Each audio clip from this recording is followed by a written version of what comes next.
Greetings, fearless parents. Let me start my Facebook Live. Greetings, fearless parents. Professor Sunflower here, back with another video. Today's video, we are going to talk about why does my child do that? Child, I know y'all been asking, why is my child acting like this? Child, if you've been asking yourself, why does your child act like that? Why does your niece act like that? Why is your nephew acting like that? Then this live is for you. And if you know somebody who could benefit from this live, share it with them, y'all. Because we over here being fearless and we're figuring some things out. So, disclaimer, if you see a cat wandering around here, that's Sugar. She is part of the tribe also. So just know she part of us. All right. I want to make sure that I am being seen on the platform before I go. So let me just check to make sure Facebook is up and YouTube. Let's see. Is it the live? Are we live? Oh, am I live? Nope, we're not live on are we live? Are we live? Let me see. I don't think we're live yet, but we're going to share this one with Facebook after it is done. Let me see. All right, I'm still figuring out some of this stuff. So Facebook, if y'all can see me, I'll figure that out later. But let's talk about why our children do what they do. If y'all don't know who I am Professor Sunflower. Olivia is my name, but I am a behavior analyst, and I've been working with children for the past 12 years and families. And in my dealings with the families, I have figured out that support is definitely needed. Support is needed in our communities. Support is needed for why things are going on in our homes, right? And so today I want to ask, do you know why that behavior is happening? Child, if you don't know, we're going to get into it. So there are 4 functions of behaviors, right? Those functions of behaviors are access, escape or avoidance, attention, and sensory, also known as automatic reinforcements. And so these are 4 reasons why any behavior can happen. Any behavior. So I want y'all to know that anything that happens is a learning experience in the home for your child. You're reinforcing things that you don't even know that you're reinforcing. So the functions of behaviors are important to know because this tells us the why of behavior, the why that is happening. And then I'm going to give you some interventions that you could use once we figure out the whys of this behavior. Okay. So knowing the why is very, very important in figuring out how we're going to address the behavior. So let's dive into it. What is access? Access is when, you might see me looking at my notes. That's what I'm doing. They want to obtain an activity or an item. The popular item of the iPad. Child, a lot of behaviors are happening around the iPad because children are using them and then time is up and they don't want to give up the iPad when it's over. So they're engaging in behaviors because they want continued access to that thing. And when the child cries or throw a tantrum, well, what happens is when they do that and you give them more time, you know what they just taught them? Child, you just taught them that anytime they engage in this behavior, they're going to be able to gain access to that thing. But let's not get ahead of ourselves, okay? The next function of behavior is escape or avoidance. So escape is you are in a task, a non-preferred activity, and you are doing that task and you done got frustrated. You ready to escape, so you start engaging in maladaptive behaviors. You start stomping your feet. You start throwing stuff. You start saying stuff, and knowing that you might get kicked out to go to the principal's office. Y'all think that's a punishment for these kids? Child, that ain't no punishment. Do you know what they do when they go to that principal's office? Get snacks, sit down and talk to an adult, get attention. That's not a punishment. They're avoiding the task at hand, right? Excuse me, they're escaping the task at hand. Also there is a avoidance, meaning you ever tell a child to go clean their room and then the behaviors start, they're avoiding the task right then and there. They don't even want to start the task because they don't like it, okay? So they're engaging in these behaviors because they know they're going to get out of the non-preferred activity. The next one is attention. Child, a lot of behaviors happen because children want attention. And a lot of times y'all don't recognize that you're reinforcing negative behavior, right? So, excuse me, I don't want to pass my point. So these kids want attention from adults, teachers, kids, anybody they can get attention from. This behavior has been reinforced in the past. So, which means they got positive reinforcement. They was given something to increase the behavior. So this behavior has been reinforced and they want that attention from that person. They don't care if it's positive. A praise is, oh, good job, Johnny. That's positive reinforcement. Something added to increase the behavior. Right? But so is, go sit down. Well, child, they still getting the same thing. They want attention. They don't care if it's go sit down or good job. Either way, they'll take it because that's what they're looking for, right? And then the last one deals with a lot of our kids with autism or variations of cognitive abilities. Automatic reinforcement, which is sensory. What I'm doing right now, as you see me pulling my hair, it feels good to me. That's automatic reinforcement. It is done without the mediation of anybody else. You can do something because it feels good. A lot of times our kids are stemming because something about that feels good to them. And so they're engaging in this behavior because, child, it feel good. Okay? So anyway, they're engaging in these behaviors because it feels good to them. And so they don't need another person to get reinforcement from that. They just pulling their hair like I'm doing right now, or they just shaking their hands and something about it calms them, soothes them. And although society doesn't always like or feel it's appropriate for these kind of behaviors to happen, that's when we go to teaching alternative behaviors. But let me not get too ahead of myself, all right? So let me give you all some practical tips about why my child is doing this, why my child is engaging in attention-seeking behaviors, avoidance behaviors, escape behaviors, attention-seeking behaviors, or automatic reinforcement. Child, I feel like I missed something. But baby, it's all right. Oh, access to items. That's important. Them iPads, child. Them iPads be getting you, don't they? Wherever you go, take that iPad away. What's going to happen? You already know. So let's give you some interventions for this behavior. For access, you can alter the environment. You can set the environment up before the child gets there for success. When I work with kids, I set the environment up. I control the environment. I move things that are going to be of hindrance. I fix tables certain ways. I put items higher up so kids cannot gain access to them because I am setting up the environment for what I want to happen. And in order for you to control that environment, you have to set the environment up for success. You can also do priming. Priming is preparing a child for the activity or event where you know they struggle.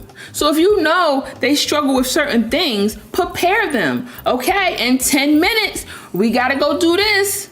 Okay, we got 5 minutes. Okay, we got 3 minutes. Okay, we got 1 minute, and start to move toward the child. Start to let them know what's going to happen. I know y'all think that's a lot, but isn't it a lot when they screaming and crying and kicking and hitting and doing all that other stuff, as opposed to putting a little bit more effort in and priming them for what's happening, priming them when you got to go to the doctors, priming them for whatever the change is.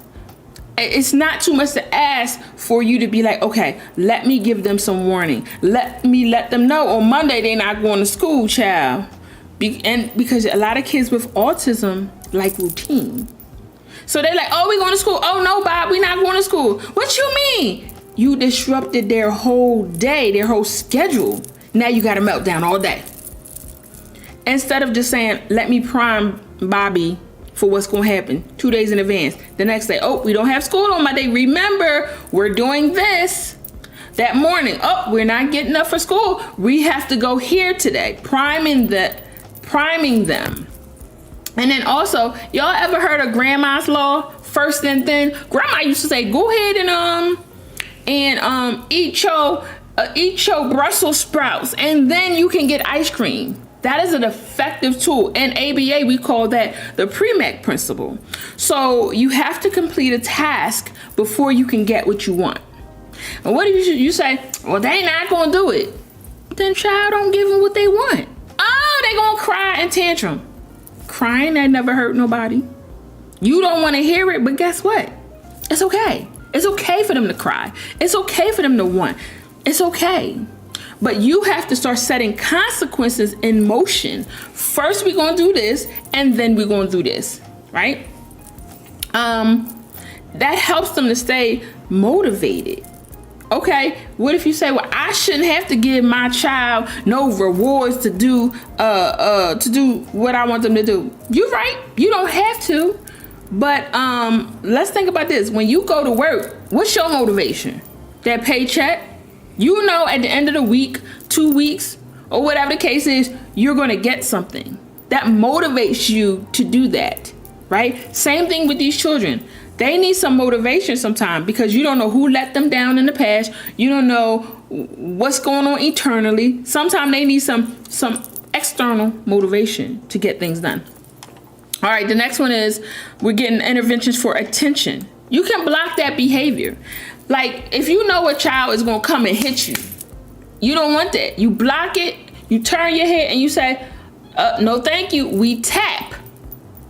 And you wait for them to tap. Once they tap, you respond.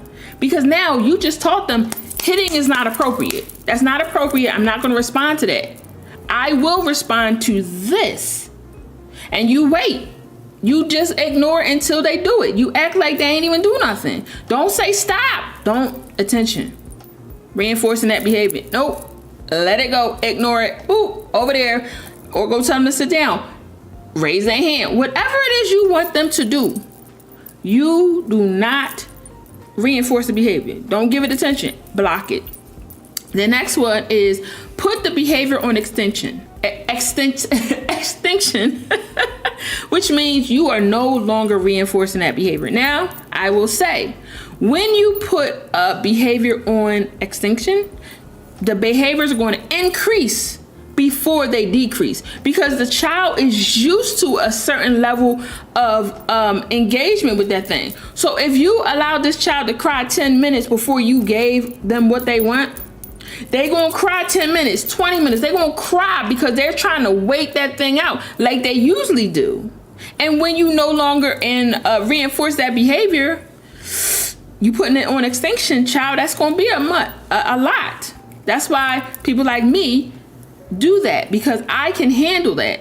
And then I teach it to parents how to put behaviors on extinction, because sometimes the kids know that you can't handle it. And so they're going to test and try and push until you give in.